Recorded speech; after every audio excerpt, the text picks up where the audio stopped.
When done properly, the internet, screens, and particularly social media can provide 5 essential elements of adolescent well-being: a sense of control over one's environment, individuation, self-expression, a connection to others, and acceptance. And then there is the abyss.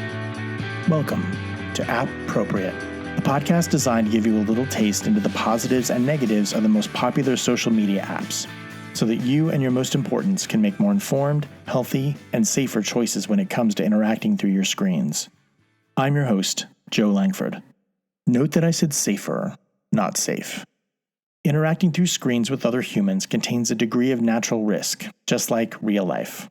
And I believe that education leads to empowerment, and I hope this information helps add a degree of safety, social responsibility, and good digital citizenship to your social networking and the conversations you have about it with your family. Today's episode is about 20. In August 2019, the app Mappen rebranded and is now known as 20, a riff on the CB slang "what's your 20," meaning your location. 20 falls into the texting or messenger app category, with aspects of the dating/hookups app category. And if you've listened to my episode about Mappen, you'll remember that this app focuses on location sharing. Proximity-based social media has been around for years. Most people agree that it all started with Foursquare. Remember Foursquare? Facebook and Instagram soon followed suit, and of course, Snapchat. Today there's loads of apps that allow users to share their location, either to share what they're doing with friends or get together with them in real life.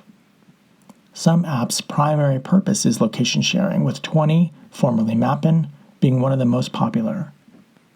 20's location sharing is effectively the same as it was when it was Mappen, and is still intended to let users create maps of their favorite places and share both their maps and their real-time location with their friends. It can also enhance communication between friends through a selection of emojis, a connection to Instagram feeds, and a feature that allows for voice calling. The voice over internet feature works over Wi-Fi and does not require a cellular connection. When users fire up 20 for the first time, they're asked to turn on their device's location services to designate a home location, though it doesn't necessarily have to be their actual house, and to provide access to their contacts list.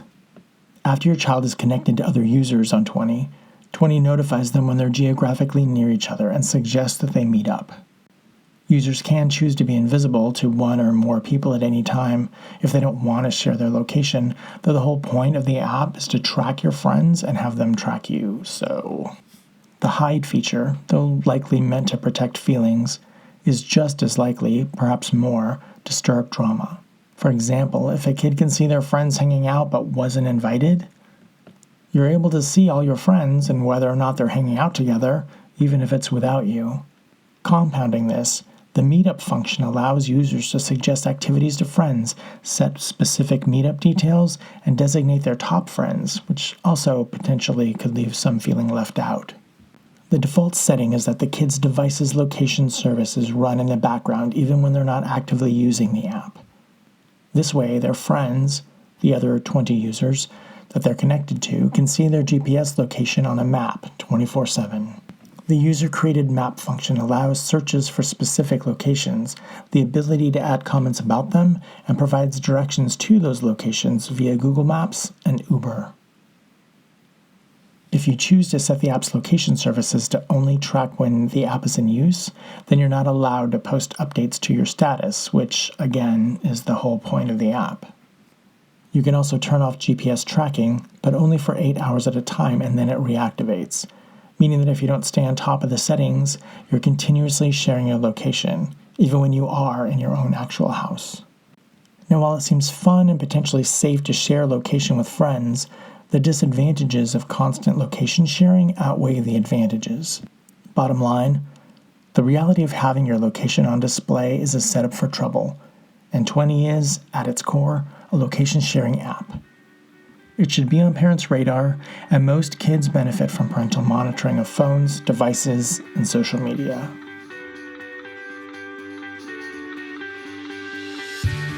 Thank you for listening. I'm Joe Langford. I'm a therapist, a a sex and tech educator and a dad, and I specialize in helping families navigate that intersection of adolescence, sexuality, technology, and behavior. More information about me and my work to promote healthy, positive, and safer sexual and social behavior, both online and off, can be found at my website, beheroes.net. The advice presented in this podcast is a form of education and is intended to provide general information about common though broad topics that impact underage people. Specific circumstances and facts may make said advice unsuitable and/or other actions necessary for individuals. This podcast is meant to be an adjunct, not a replacement, for IRL experience, professional advice, and good old-fashioned common sense. In addition, much of the information included here can and most likely will change with time, culture, and the rapid development of technology. BeHeroes.net does not seek nor accept any monetary gain or financial support from any social media platform mentioned. BeHeroes.net is committed to providing quality consulting, coaching, product, speaker, and contracted therapeutic services, advocacy, and resources to clients, visitors, customers, colleagues, and fans. Appropriate is produced by BeHeroes.net.